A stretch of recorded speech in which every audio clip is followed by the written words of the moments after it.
যা আপনারা দেখলেন তা ধ্রুব সত্য। Paschimbanga school service commission 2016 SLST শিক্ষক শিক্ষিকাদের এবং শিক্ষাকর্মীদের নিয়ে একটা পরীক্ষার আয়োজন করেছিল। সেখানে 7 বছর ধরে চাকরি করার পর সেখানে প্রথমে হাইকোর্টে একটা কেস ফাইল হয়। দুর্নীতির অভিযোগে অভিযুক্ত করা হয় এই প্যানেলকে। 17 দফা অভিযোগে অভিযুক্ত এই প্যানেল। তারপর সেখানে সিবিআই তদন্ত করা হয়। সিবিআই যে তদন্ত রিপোর্ট পেশ করলো, আপনারা ভাবতে পারবেন না, 4খানা চার্জশিট সেখানে দেওয়া হয়েছিল।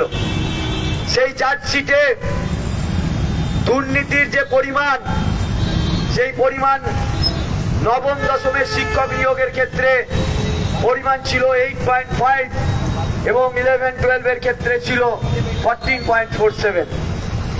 আর যদি উল্টো করে বলা হয় যে ওই প্যানেলের মধ্যে 92 এবং 86% শিক্ষক শিক্ষিকা এবং শিক্ষাকর্মী ছিল যাদের বিরুদ্ধে কোন রকম অভিযোগ ছিল না। সিবিআই, বাদ কমিটি, এমনকি নিয়োগ অথরিটি পর্যন্ত তন্ন তন্ন করে খুঁজেও 15,403 জন শিক্ষক শিক্ষিকা এবং প্রায় 3,500 গ্রুপ ডি এবং গ্রুপ সি কর্মীর বিরুদ্ধে কোন রকম অভিযোগ ছিল না। তারপরেও দেখা গেল যোগ্য এবং অযোগ্য, বৈধ এবং অবৈধ বাছাইয়ের সব উপাদান মজুদ থাকার সত্ত্বেও সুপ্রিম কোর্টে পুরো প্যানেলটাকে ক্যান্সেল করে দেওয়া হলো। এখন প্রশ্ন হলো, কিছুদিন আগে আপনারা আরজিকর কাণ্ড দেখেছিলেন। সেই আরজিকর কাণ্ডে আপনারা দেখবেন সেখানেও সিবিআই ইনভেস্টিগেশন করেছিল। সে কেসও সুপ্রিম কোর্টে গিয়েছিল, কিন্তু তারপরেও সেখানে দোষীদের মানে কারা সেটাকে চিহ্নিত করা যায়নি। যা চিহ্নিত করা গেল তা সার্বিক সত্য নয়। আবার একইভাবে এই প্যানেলের মধ্যে থাকা যে শিক্ষক শিক্ষিকাদের দুর্নীতির ইনভেস্টিগেশন করলো সিবিআই, সেই সিবিআই রিপোর্ট দিল, সেখানে কারা বৈধ আর কারা অবৈধ পুঙ্খানুপুঙ্খভাবে বলা হলো। কিন্তু তারপরেও আমরা দেখলাম সেই কোর্ট এখানেও যাদের বলি দিল তারা হচ্ছে যোগ্য। তাদের সংখ্যা প্রায় 19,000, যাদের বিরুদ্ধে কোন রকম অভিযোগ ছিল না। সমস্ত তদন্ত রিপোর্ট অনুযায়ী তারা বৈধ। কিন্তু তারপরেও কোর্ট তার বিচার আমাদের ন্যায় পাইয়ে দিতে পারল না। কিন্তু আপনারা ভালো করে লক্ষ্য করুন, একদিকে সরকারি চিকিৎসা ব্যবস্থা আর একদিকে সরকারি শিক্ষা ব্যবস্থা। কারা এখানে যায়?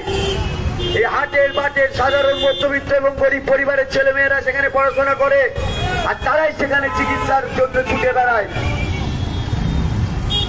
এটা একটা ভয়ঙ্কর রকমের রাষ্ট্রীয়ভাবে সংগঠিত ষড়যন্ত্র। সেই ষড়যন্ত্রে বলি দেওয়া হচ্ছে সরকারি সিস্টেমকে। যে সরকারি সিস্টেম ক্রমান্বয়ে এই দুরবস্থার কথা তৈরি করে, এই ক্রাইসিস তৈরি করে ওই আদানি আম্বানিদের মতো শিল্পপতিদের হাতে তুলে দেওয়ার চেষ্টা চলছে। এটাই বাস্তব সত্য। সুপ্রিম কোর্ট বিচার করলো কারা বৈধ আর কারা অবৈধ। সিবিআই ইনভেস্টিগেশন রিপোর্ট দিল। যারা অবৈধ তাদেরকে বলা হলো তারা 12% সুদ সমেত টাকা ফেরত দেবে, আর যারা বৈধ তাদের বললো চাকরি থেকে উড়িয়ে দাও। আজব ব্যাপার। আবার যাদের দুর্নীতির কারণে এত বড় ঘটনা ঘটলো তাদের কোনো শাস্তি দেওয়া হলো না। তাদের নেতা মন্ত্রীরা যারা টাকার বিনিময়ে দুর্নীতিটা করেছে তাদেরকে সেফ সাইডে রাখা হলো।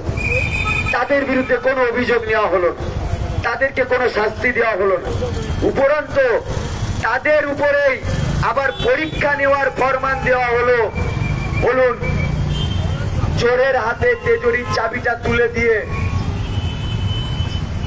যারা নিষ্পাপ নিরপরাধ তাদের গলায় ফাঁসির দড়িটা ঝুলিয়ে দেওয়া হলো। কোন আইন?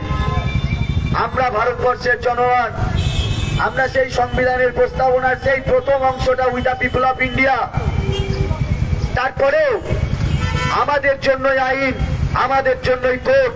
কিন্তু যদি কোনো আইন, কোনো বিচার আমাকে ন্যায় বিচার পাইয়ে না দিয়ে, যদি সেই আইন বা সেই বিচার আমার জীবন জীবিকা এবং আমার সাংবিধানিক অধিকারগুলো অন্যায়ভাবে ধ্বংস করে, তাহলে কালকে ওই স্বাধীন ও নিরপেক্ষ বিচার বিভাগ এই প্রশ্ন যদি কেউ মানে এই বক্তব্য যদি কেউ উত্থাপন করে, তার বিরুদ্ধে আর কারো প্রশ্ন থাকুক বা না থাকুক, আমাদের প্রশ্ন থাকবেই এবং থাকবেই। তো আমাদের দাবি যে আমরা যাদের বিরুদ্ধে অভিযোগ নেই 100 বার আমরা যোগ্যতার প্রমাণ দেবো, 100 বার। আমাদের প্রত্যেকটা ডকুমেন্ট 22 বার করে ভেরিফিকেশন করা হয়েছে। 4 রকমের তদন্তকারী সংস্থা আমাদের তদন্ত করেছে। হাইকোর্টের সিঙ্গেল বেঞ্চ থেকে, ডিভিশন বেঞ্চ থেকে, সুপ্রিম কোর্টের আর একটা বেঞ্চ, তারা প্রত্যেককে এটা করেছে। তারপরেও আমাদের কোন রকম ভাবে অভিযোগ প্রমাণ করেনি। কিন্তু লোকসভা ভোটের আগে আমাদেরকে নিয়ে একটা ভয়ঙ্কর রাজনৈতিক ষড়যন্ত্র রচনা হলো। 22 এপ্রিল যখন হাইকোর্ট আমার প্যানেলটা ক্যান্সেল করলো, হাইকোর্টের জাজমেন্ট প্রকাশিত না হওয়ার আগে 2জন রাজনৈতিক সাংবাদিক এবং আমাদের রাজ্যের একজন রাজনৈতিক নেতা প্রকাশ্য জাজমেন্টের কি লেখা আছে সেটা ঘোষণা করলো। যে জাজমেন্ট কোর্ট থেকে প্রকাশিত হয়নি, তারা জানলো কি করে? এই প্রশ্ন আমাদের থাকবে, এই প্রশ্ন আমাদের থাকবে। আইন যদি সবার জন্য সমান হয়, তাহলে আমার বিরুদ্ধে কোনো অভিযোগ নেই, আমাদের বিরুদ্ধে কোনো অভিযোগ নেই।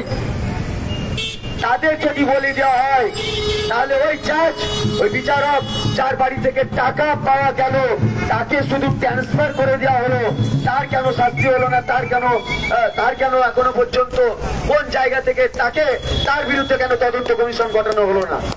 নিজেদের বেলায় আটিসুটি আর পরের বেলায় চিমটি কাটি, সবটাই এই রাষ্ট্রীয় সংস্থাগুলোর মদত।